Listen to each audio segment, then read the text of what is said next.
Hello, English learners. Welcome back to Englishpod. My name is Marco. And my name is Catherine. So what are we talking about today, Marco? Well, we're talking about one of my favorite topics, which are computers. Yes, you're a little bit of a nerd. A little bit. I love computers and technology and everything that's related to it. So that's what we're going to be looking at today. Maybe we're buying a new computer. Well, I anticipate learning something from this because there are a lot of those fancy big words that I don't know that have to do with processors and giga things. So that's going to be coming up in a minute here. But first, let's just jump right in and take a listen to today's dialogue.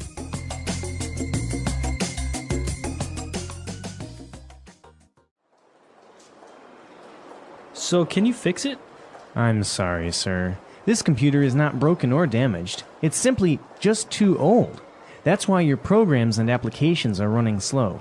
There really isn't much I can do. What do you mean? I bought this computer just 3 years ago. Yes, but technology is ever-changing, and technology is becoming obsolete faster and faster. Okay, I know where this is going. How much will it cost me to get a new computer? Well, this desktop over here is our latest model. It has a 4 gigahertz processor with 16 gigabytes in RAM and a hard disk with 1 terabyte. Of course, it includes a mouse, keyboard, and desk speakers. I have no idea what you are talking about. I just want to know if it's good, and if I'll be able to play solitaire without the computer crashing or freezing all the time. This PC is top of the line, and I guarantee it will never freeze. If it does, we'll give you your money back. All right, we're back. I think it's a very typical case. You go in to get something fixed, and they say, we can't fix it. You need a new one. Yes, and not only a new one, but a bigger and better and faster one. And more expensive, obviously. Obviously. It's called the upsell. The upsell, yeah. All right, so there were some very difficult words, I think, because they're very specific related to technology and computers. So why don't we look at those now in Language Takeaway? Language takeaway. All right, so the first word we have today is when something is no longer in use. Okay, so this word is obsolete. It's obsolete. Obsolete. And we're not just talking about like, oh, I haven't touched that pen in like 10 years. We're talking about a piece of technology that is no longer useful because there's something else that can do a better job. Right. And actually, not only with technology, we also have words that are obsolete, right? Mm-hmm, exactly. Like thy or thine, you or yours. Classical English. We don't use thy anymore. No. But thou art very summary today, Marco. We don't use that anymore. That's obsolete English, right? Or obsolete words. Exactly. So obsolete means it's no longer of use. We have better and newer things in its place. All right. And now moving on, when the salesman was describing the characteristics of the computer, he used some prefixes that were a little bit strange, right? Like, for example, giga. Giga what? Giga. All right. So these are actually prefixes that have to do with numbers. And so this is not just a computer thing. This is a math thing or a science thing. So, okay. So we've got 3 different prefixes. A prefix is something we tack on at the beginning of a word. So we have hertz or byte, right? These are little bits of a computer, byte. Right. So you have like megabytes. Megabytes we've all heard before. That's the smallest here. We've got megabytes, but bigger than mega, we've got gigabytes. A giga. Yeah. So now, for example, the hard drives are 250 gigabytes. You might even hear someone say gigs. You've got a Gigs, yeah. 250 gig hard drive. Yeah. But what's bigger than giga? Now it's the terabyte. Ooh, tera. It sounds like boom, boom, boom, boom. Yeah, Huge. I actually wondered what would happen after gigabyte, because it's so much information already, and now it's the terabyte. So it's like 1,000 gigabytes. So that's like 200 movies. That's probably more than that. It's amazing the amount of Yeah. storage you can have and how small it actually is. So mega, giga, tera, going Right. from littlest to biggest. All right. And, well, he described a 4 gigahertz processor. Okay, so the processor is our next word, and this is actually something that that determines how fast your computer is going to run. So it comes from the word to process, right? Right. To like calculate or to think. Do even.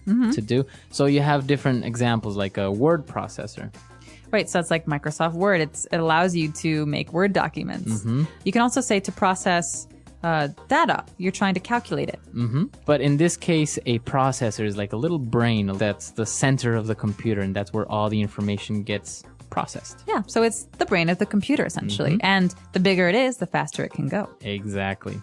And, well, if you don't have a very good processor, your computer is bound to freeze. Ooh, okay, so freezing is another key word, especially when talking about computers. This one drives me nuts. To freeze, it means to stop moving. Right. So, it has a couple different meanings. You might have heard it about ice before, but to freeze here, we're talking about stopping moving. So we have a game called freeze tag, where if I touch you, you have to stop running. Right. But here we're talking about a computer freezing. I'm moving my mouse and I'm typing, and all of a sudden, It doesn't work my anymore. mouse doesn't move. I can't close or open or do anything, and it's really frustrating. It's especially if you're doing something and you didn't save your work, it's gone. Right? So if your computer freezes, then usually you have to restart it or turn it off and on. So that is about it for those words, but let's take another listen and slow the dialogue down this time so we can catch some of those big words.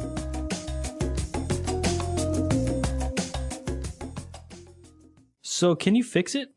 I'm sorry, sir. This computer is not broken or damaged. It's simply just too old. That's why your programs and applications are running slow. There really isn't much I can do. What do you mean? I bought this computer just 3 years ago.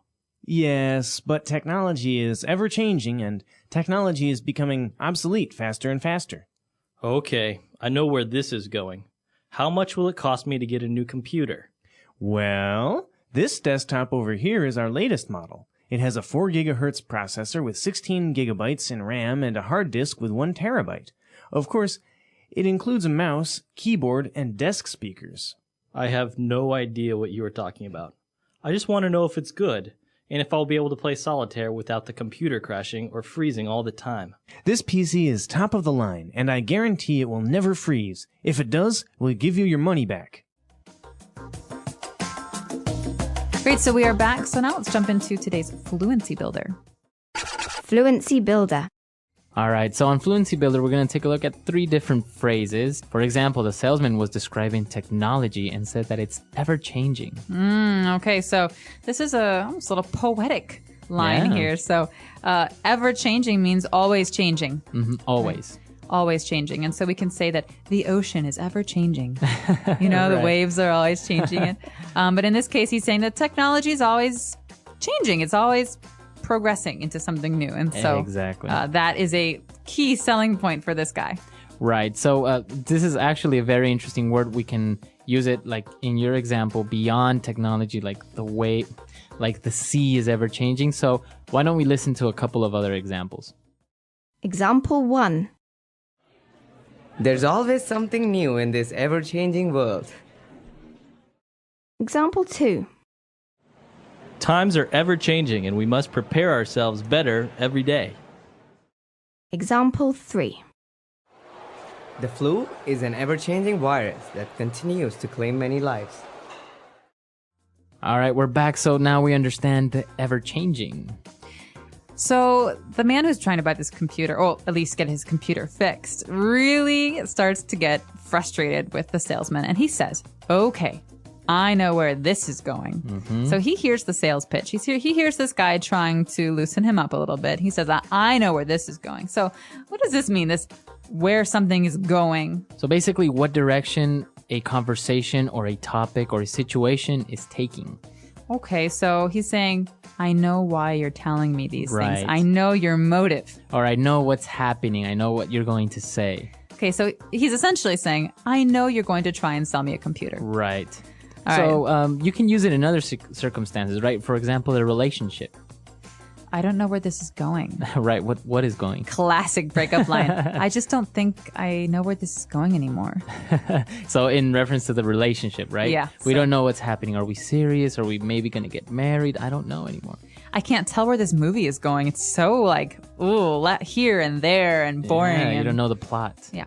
All right. So it's a very common phrase, and it sounds very natural when you say it, right? It does. And that's why it's Fluency Builder really helps you sound like a more native English speaker when you use these kind of phrases. And the next one is also very, very good when he describes the condition of the computer. He says it's top of the line.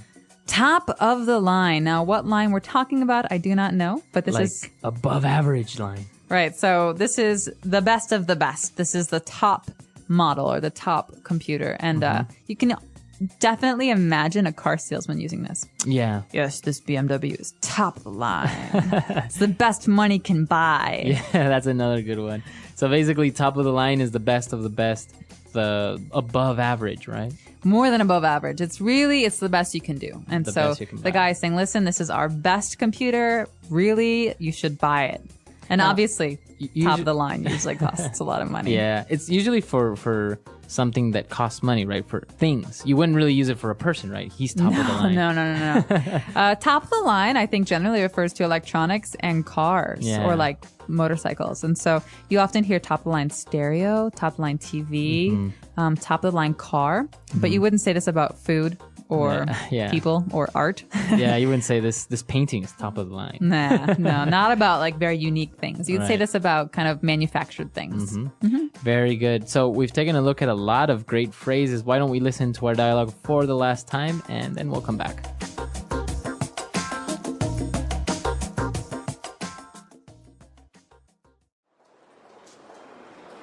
So, can you fix it?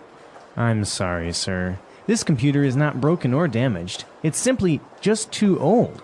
That's why your programs and applications are running slow. There really isn't much I can do.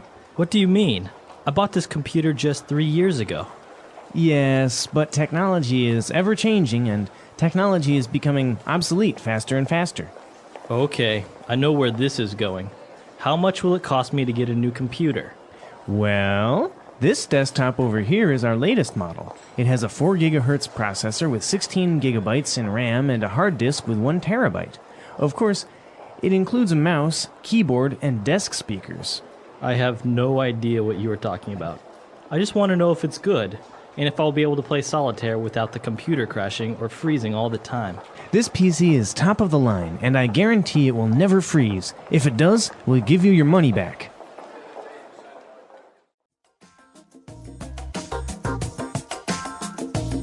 All right, we're back. So computers. Catherine, I know you recently got a nice Macintosh.